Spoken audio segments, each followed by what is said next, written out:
Okay, so the second thing we're going to look at is how to take an existing bit that comes from something else. This is the hatch top from the Armored Sentinel, and make it look significantly orky, because orcs loot everything they come across. And so if you have a really nice grot created panel right alongside this really nice maintained Imperial line, it's not going to look good. It's not going to look. So what you're going to do is basically just chop the crap out of this thing, and you're going to use very similar techniques to what you did with the armor plate itself. You're going to chop into it, a little bit here, a little bit there. You're trying to break up the lines, make little chops into it. The first time you do this, it's gonna hurt a little bit. I don't mean like you're gonna cut your fingers, although that does happen. What I mean is you're gonna be taking this beautiful Games Workshop model and just hacking it to pieces, and it's gonna feel wrong. It's gonna feel like you're throwing money away.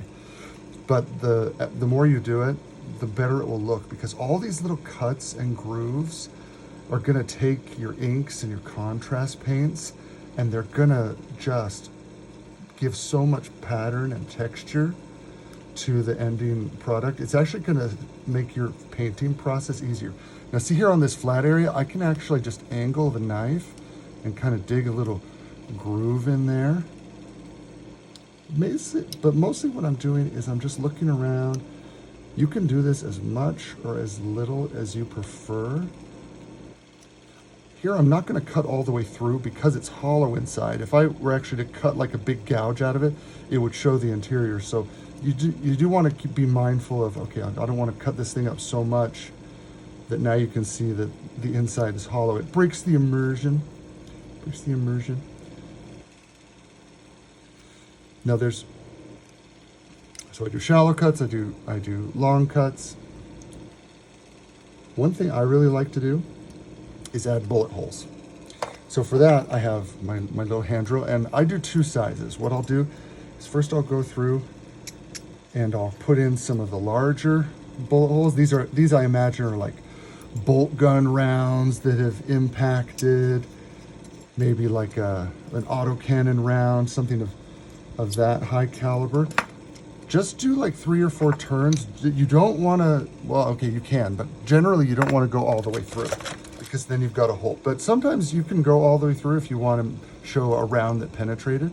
And then I take this really small one, and then I like to go through and put in some little like stubber or maybe auto gun rounds.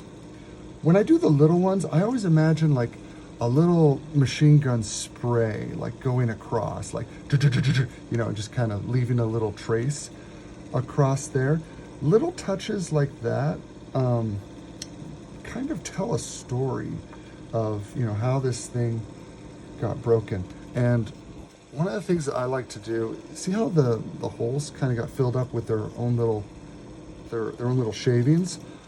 One thing I like to do is right when I finish doing the hole, I'll do like 4 turns, and then I'll do a turn in the reverse direction, and that seems to do a pretty good job of removing the little shavings. Otherwise you're just constantly like flicking it and stuff like that. Don't worry about how deep the hole is, because whether it's really shallow or fairly deep, it's going to look pretty much the same when you're done, because it's going to just take the ink. You know, because when you're painting orc stuff, you're going to use some washes, you're going to use some inks, you're going to use some heavy stuff. And all what these do is all these little holes and stuff are going to pick up those paints and just make everything look wonderful.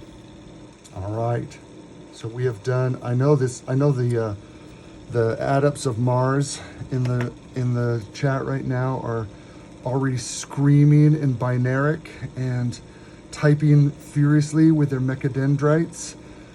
How dare I deface the holy machines of mankind? But you know, that's what orcs do. So right there, we have now taken this, and this is suitably orky. You know what, let's put one little chip right in there. Yeah, all right. This is now ready ready for use on an orc vehicle. And you see, it didn't take that long. Obviously, anytime you're working with X-Acto knives, you want to be really careful about cutting yourself.